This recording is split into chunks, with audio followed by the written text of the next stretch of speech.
सत्रात आपले स्वागत आहे। सक्षम भारत सामाजिक आणि आर्थिक विकास संस्था संजीवनी ग्रामीण शिक्षण संस्थेचा कपडे वाटप करून गरिबांना दिलासा। सक्षम भारत सामाजिक आणि आर्थिक विकास संस्था विविध समाजोपयोगी उपक्रम राबवित असते। या संस्थेने संजीवनी ग्रामीण शिक्षण संस्थेच्या संयुक्त विद्यमाने समाजातील गरीब आणि गरजूंना कपडे वाटण्याचा उपक्रम पार पाडला। यावेळी संस्थेचे संस्थापक मनीष बुरुडकर यांनी माहिती दिली। सक्षम भारत सामाजिक व आर्थिक विकास संस्था आणि संजीवनी ग्रामीण शिक्षण संस्था यांच्या संयुक्त विद्यमाने आज वस्त्र सन्मान हा कार्यक्रम पार पडला। यामध्ये आम्ही जे गरजू आणि गरीब व्यक्ती होते त्यांना आम्ही आज कपडे दान केले। हा कार्यक्रम यशस्वी करण्यात विद्यार्थ्यांनी सहभाग घेतला होता। यामध्ये आम्ही महाविद्यालयातील कपडे जे जुने होते ते आम्ही एकत्रित केले आणि ते कपडे आज या गरिबांना आम्ही दान केले।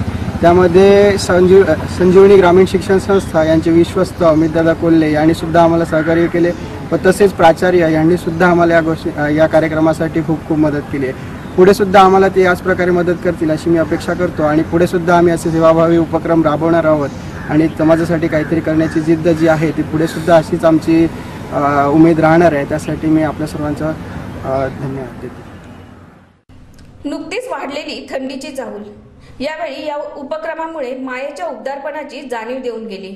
विद्यार्थ्यांनी संजीवनी वसतिगृह कर्मचारी निवासस्थानातून वापरात नसलेले कपडे गोळा करून त्यांचे वाटप करून आपली सामाजिक जाणीव दृढ केली। वेदांत पांडे यांनीही आपले सक्षम भारत सामाजिक आणि आर्थिक विकास संस्था याच्या मदतीने आम्ही एक प्रोग्राम आयोजित केलेला आहे, वस्त्र सन्मान। तर गरिबांना नीडी पीपल लोकांना आम्ही वस्त्र दान केलेले आहेत। त्यासाठी आम्हाला जे आमच्या कॉलेजचे प्राचार्य आहेत केतनवर सर आणि कॉलेजचे जे ट्रस्टी आहेत अमित कोल्हे यांनी खूप हेल्प केलेली आहे आणि हा इव्हेंट करण्यासाठी आम्ही जागोजागी फिरलेलो आहोत।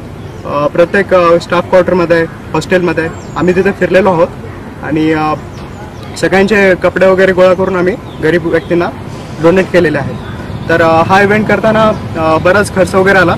तर आम्ही जी पेपरची जी रद्दी असते ती विकून हा इव्हेंट केलेला आहे आणि याआधी पण आम्ही असे बरेच सारे इव्हेंट केले आहेत, जसं स्वच्छ भारत अभियान, त्याच्यानंतर लायन्स क्लब नावाची ते गाव शाळा आहे तर त्या शाळेत आम्ही स्पोर्ट्स इक्विपमेंट डोनेट केलेले आहेत। यानुसार आम्ही बरेच सारे इव्हेंट केलेले आहेत, पथनाट्य वगैरे पण केलेलं आहे लोकांना अवेअरनेस आणण्यासाठी।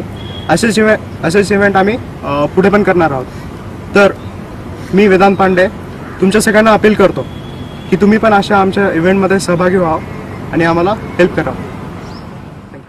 यावेळी संजीवनी अभियांत्रिकीचे उपप्राचार्य प्राध्यापक ठाकूर, प्राध्यापक आगरकर, प्राध्यापक पुरकर यासह सक्षम भारत संस्थेचे अध्यक्ष मनीष बुरुडकर, पराग सोनवणे, पारितोष सावंत, स्नेहल लगडे, वैशाली उशीर, वेदांत पांडे, संकेत जाधव, सौरव शेजवळ, अक्षय वागचौरे, सुयश नानकर आदींनी यावेळी सहभाग घेतला होता।